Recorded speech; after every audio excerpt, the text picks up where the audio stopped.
கும்பராசி ஒரு உறவால் ஆபத்து வருமா? ஏதாவது பிரச்சனைகள் இந்த மாதம் உங்களுக்கு வரதுக்கான சாத்தியக்கூறுகள் இருக்கா அப்படின்றத நம்ம பார்த்துடலாம். ஏன்னா ஆல்ரெடி நீங்க 7.5 சனியில போயிட்டு இருக்கீங்க. ஸோ வீடியோவை தொடர்ந்து நீங்க பாருங்க. ஒரு சில முக்கிய மாற்றங்களை பத்தி தான் நான் இந்த வீடியோல உங்களுக்கு நான் சொல்ல போறேன். இதை நீங்க எச்சரிக்கையா கூட இந்த மாதம் நீங்க எடுத்துக்கலாம். ஏன்னா ஒரு சில கிரக மாற்றங்கள் பெருசா சாதகமா இல்லைனாலும் உங்களுக்கு பாதகம் பண்ணக்கூடாது, பிரச்சனைகளை கொடுக்க கூடாது அப்படின்றதுக்காக தான் சொல்றேன். ஸோ வீடியோவை தொடர்ந்து ஸ்கிப் பண்ணாம பாருங்க. இன்னும் நம்மளுடைய சேனலை சப்ஸ்கிரைப் பண்ணாமலே பார்த்துட்டு இருக்கீங்க பாத்தீங்களா? சப்ஸ்கிரைப் பண்ணி வச்சுக்கோங்க.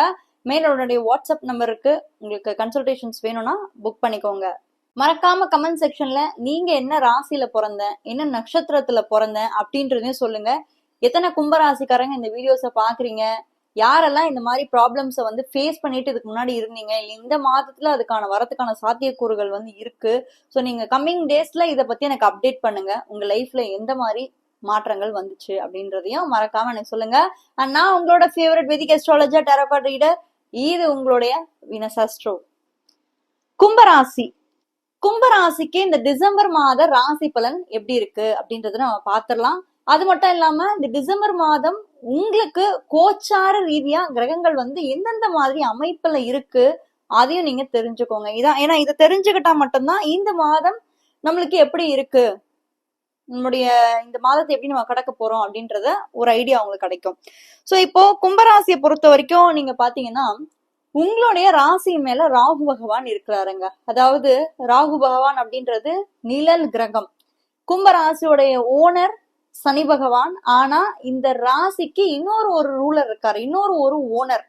அந்த இன்னொரு ஓனர் யாருன்னா அது ராகு பகவான். அவரோட சொந்த வீட்லயே அமர்ந்திருக்கிறாரு. உங்களுடைய ராசியில இருந்து 2ஆம் வீட்டுக்கு சனி பகவான், உங்களுடைய ராசிநாதன் 2ஆம் வீட்டுல போய் அமர்ந்திருக்கிறாரு. கோள்கள் ரொம்ப நெருக்கமா இந்த டிசம்பர் மாதம் எங்க அமருது அப்படின்னு நம்ம பார்த்தோம்னா தனுசு ராசியில கிட்டத்தட்ட பாத்தீங்கன்னா ஒரு 4 கிரகம் அப்படியே கிட்ட இருக்கு. இந்த கிரகங்களுக்கு குரு பகவானோட பார்வை கிடைக்குது. அதுவும் வக்ரமான குரு பகவானோட பார்வை கிடைக்குது. இந்த கிரகங்கள்ல முதல்ல நம்ம பார்க்கும்போது சூரிய பகவான் இந்த மாதம் டிசம்பர் 15ஆம் தேதி செவ்வாய் சுக்கிரனோட இணைகிறாரு. இவங்களுக்கு சப்போர்ட் பண்ற விதத்துல, கொஞ்சம் பேக் சப்போர்ட் கொடுக்கற விதத்துல உங்களுக்கு இந்த மாதத்துல புதன் அமையுது. ஒரு உறவால ஆபத்து வரும்னு நான் சொல்றேன் இல்ல, உங்களுக்கு கேர்ஃபுல்லா இருங்க. இந்த மாதத்துல இந்த மாதிரி பிரச்சனைகள் வர்றதுக்கான வாய்ப்புகள் இருக்கு. நான் ஏன் சொல்றேன்னா உங்களுடைய ராசிக்கு புதன் 5ஆம் அதிபதியும் வராரு. அவரே 8ஆம் இடம் அஷ்டமஸ்தானாதிபதியும் அவரு 10ஆம் இடம் உங்களுடைய தொழில் ஸ்தானத்துல போய் அமர்ந்திருக்கிறாரு. என்னென்ன பிரச்சனைகளை கொடுப்பாரு அப்படின்னு நம்ம பார்த்தோம் அப்படின்னா விபத்து, பிரச்சனைகள், திடீர் மாற்றங்கள், எச்சரிக்கை, இந்த மாதிரி விஷயங்கள் எல்லாமே நமக்கு அஷ்டமாதி செய்வாரு. அவர் எங்க இருக்கிறாரு பாருங்க, செவ்வாயோட வீட்டுல போய் அமர்ந்து, அந்த செவ்வாய் 11ஆம் வீட்டுல போய் அமர்ந்திருக்கு. சோ 10ஆம் இடம் என்பது தொழில் ஸ்தானம். அப்போ நீங்க ஒர்க் பண்ற இடங்கள்ல கொஞ்சம் கேர்ஃபுல்லா இருங்க.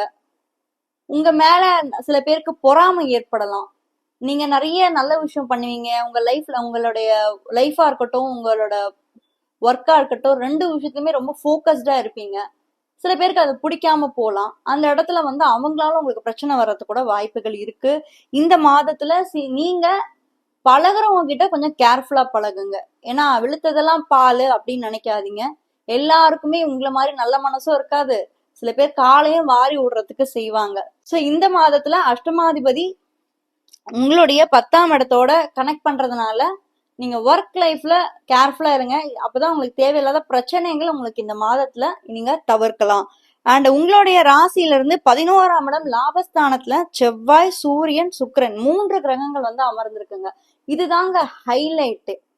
அதாவது இந்த மாதிரி ஒரு கிரக கூட்டம் என்பது மாசத்துக்கு ஒரு வாட்டி தான் வரும். எப்பயுமே நம்மளுக்கு அந்த ஒரு பாசிட்டிவான ஒரு விஷயம் நடக்காது. ஒரு பக்கம் உங்களுக்கு கரியர்ல ஒரு சின்ன பிரச்சனைகள் உங்களுக்கு நீங்க ஃபேஸ் பண்ணாலும் கூட இந்த மாதத்துல ஒரு சில அதிர்ஷ்டங்களும் உங்களுக்கு கிடைக்கும். எதிர்பாராத மாற்றங்களும் உங்களுக்கு கிடைக்கும். ஏன்னா 11ஆம் இடம் என்பது உங்களுடைய ஆசைகளை நிறைவேற்றக்கூடிய இடம், லாபஸ்தானம். அந்த வீட்டுக்கு தான் இப்ப குரு பகவானோட பார்வை விழுந்துட்டு இருக்கு. வக்கரமான பார்வை விழுந்துட்டு இருக்கு.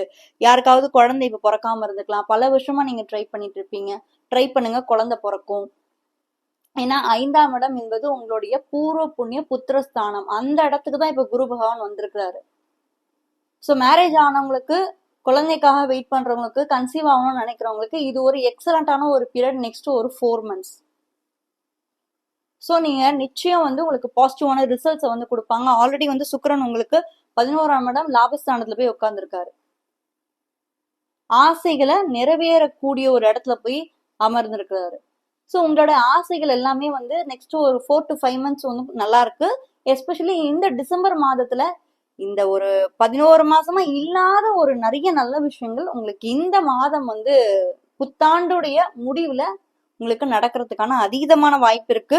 2ஆம் இடத்துல சனி பகவான் அமர்ந்திருக்கிறாரு. உங்களுடைய ராசியில ராகு பகவான் அமர்ந்திருக்கிறாரு. உங்களுடைய ராசியில இருந்து 7ஆம் இடத்துல கேது அமர்ந்திருக்கிறாரு.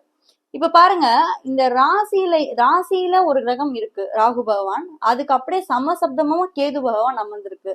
நான் இதனாலதான் சொன்னேன், நீங்க வந்து இந்த ஆப்போசிட் ஜெண்டர்ல இருக்கவங்க கிட்டயும், நீங்க புதுசா பேசுறவங்க, புதுசா பழகுறவங்க கிட்டயும் நான் ஏன் கேர்ஃபுல்லா இருங்கன்னு சொல்றேன்னா, இந்த ராகு கேது அப்படின்றது தேவையில்லாத பிரச்சனைகளை நமக்கு எடுத்துட்டு வரும் இந்த ராசிக்கும் 7ஆம் பாவத்துக்கும் தொடர்பு கொள்ளும் போது. சோ அதனால யார்கிட்ட நம்ம பேசுறோம், எப்படி பேசுறோம் அப்படின்றத கொஞ்சம் அளவா பேசுங்க. யாரையுமே ரொம்ப க்ளோஸா வச்சுக்காதீங்க. ஏன்னா நீங்க ஆல்ரெடி வந்து நிறைய விஷயம் பார்த்துட்டு வந்திருப்பீங்க. ஜென்ம சனியில உங்களுக்கு சனி பகவான் உங்க ராசியை கடந்து வரும்போது நிச்சயம் நிறைய விஷயத்த வந்து உங்களுக்கு சொல்லி கொடுத்திருப்பாரு. இருந்தாலும் உங்களுக்கு ஏழ்ற முடியல. உங்களுடைய ராசியில ராகு இருந்து 7ஆம் இடத்துல கேது பகவான் இருக்கும்போது நீங்க இருக்கக்கூடிய ஒரு சொசைட்டில இருக்கக்கூடிய இடத்துல நீங்க ஆட்களை பார்த்து பழகுங்க. அது ஒரு விஷயத்த நீங்க மைண்ட்ல வச்சுக்கோங்க. அண்ட் உங்களுடைய ராசியில இருந்து 2ஆம் இடத்துல சனி பகவான் இருக்கிறது இது ஒரு நல்ல விஷயம். 2ஆம் இடம் என்பது தனம், வாக்கு, குடும்பம். அப்ப வீட்டுல ஒரு நல்ல மன மகிழ்ச்சி ஏற்படும். இன்னும் சொல்ல போனா வீட்டுல ஒரு நிறைய சுப காரியங்களும் ஏற்படும். ஆல்ரெடி 5ஆம் இடத்துல குரு இருக்கிறாரு இல்லையா, பூர்வ புண்ணியஸ்தானத்துல குரு இருக்கிறாருல, வீட்டுல சுப காரியங்கள் ஏற்படும். அது மட்டும் இல்லாம குருவோடைய 9ஆம் பார்வை உங்களுடைய ராசிக்கு கிடைச்சிருக்கு. அதுதான் பெரிய விசேஷமான ஒரு விஷயம். இந்த மாதம் முழுக்கவே என்னதான் வந்து சில பல உறவுகளாலையும் சில பல ஆட்களாலையும் உங்களுக்கு ஒரு பிரச்சனைகள் இருந்தாலும் கூட, அவங்களால உங்களுக்கு ஆபத்து நெருங்கினாலும் கூட, குரு பகவானுடைய சுபத்துவம் வாய்ந்த 9ஆவது பார்வை உங்களோட ராசிக்கு கிடைச்சிருதுங்க இந்த மாதம் முழுக்கவே. அதனால இது ஒரு நல்ல விஷயம். நிறைய நல்லதையே வந்து செய்வார் குரு பகவான். ஸ்டாக் மார்க்கெட், ட்ரேடிங், இந்த மாதிரி ஏதாவது பிசினஸ் ஏதாவது பண்றீங்கன்னாலும் டெஃபினட்டா நீங்க இந்த மாதம் வந்து நீங்க வந்து பண்ணலாம். நல்லாவே இருக்கு. உங்களுடைய ஜாதக அமைப்புக்கு 5ஆம் இடம் என்பது speculation, business, share market, trading, வர்த்தகம், இது எல்லாமே வந்து 5ஆம் வீடு. 5ஆம் வீட்டுல குரு பகவான் இருக்கிறதுனால நல்ல ஒரு லாபமே நீங்க வந்து எதிர்பார்க்கலாம். அண்ட் ஆல்சோ ப்ரொக்ரெசிவா இருக்கும். இதுக்கு முன்னாடி வந்து சனி பகவான் வந்து வக்கரமா இருந்து பின்னோக்கி இருந்தாரு. இப்போ உங்க லைஃப்ல வந்து ஒரு முன்னோக்கி நகர்ற மாதிரி இருக்கும். எது எடுத்தாலுமே இழுத்துக்கிட்டே இருக்கும். சில விஷயம்லாம் பார்த்திருக்கீங்களா, முன்னாடி போனோம்னு நினைப்பீங்க, பின்னாடி அது இழுத்துக்கிட்டே இருக்கும். அந்த இழுப்பு எல்லாமே இந்த ஒரு மாதம் வந்து டிசம்பர் மாதத்தோட கொஞ்சம் கொஞ்சமா கம்மியாயிடும். இந்த டிசம்பர் 15ஆம் தேதி சூரியன் வந்து எப்ப செவ்வாயையும் சுக்கிரனையும் நெருக்கமா ஆகிறாரோ, அந்த 2 கிரகங்களுக்கும் நெருக்கமா வரும்போது எல்லாமே நிறைய உங்களுக்கு லைஃப்ல வந்து மாற்றங்கள் வந்து உங்களுக்கு நடக்க போகுது. அதுவும் நிறைய சுபமான மாற்றங்கள் தான் உங்க வாழ்க்கையில நடக்கும். அதனால நீங்க கேர்ஃபுல்லா இருக்க வேண்டிய விஷயங்கள் என்னன்னா, ஆபீஸ்ல இல்ல உங்களோட நட்பு வட்டாரங்களால சில பல இழப்புகளை ஃபேஸ் பண்றதுக்கு வாய்ப்பு இருக்கு. அவங்களால சில ஆபத்துக்களும் வர்றதுக்கு வாய்ப்பு இருக்கு. அவங்கள மட்டும் நீங்க கொஞ்சம் கேர்ஃபுல்லா ஹேண்டில் பண்ணா போதும் இந்த மாதம். மற்றபடி வேற எந்த ஒரு ப்ராப்ளம்ஸும் உங்களுக்கு இந்த மாதம் எனக்கு வர மாதிரி தெரியல. நல்லாதான் இருக்கு. So all the very best. Happy new year to every one. மகர ராசியை பத்தி தெரிஞ்சுக்கணும்னா இந்த வீடியோல ஃபர்ஸ்ட் கமெண்ட்ல ஃபர்ஸ்ட் லிங்க்ல கொடுத்துருக்கேன். மறக்காம அதையும் போய் செக் பண்ணுங்க.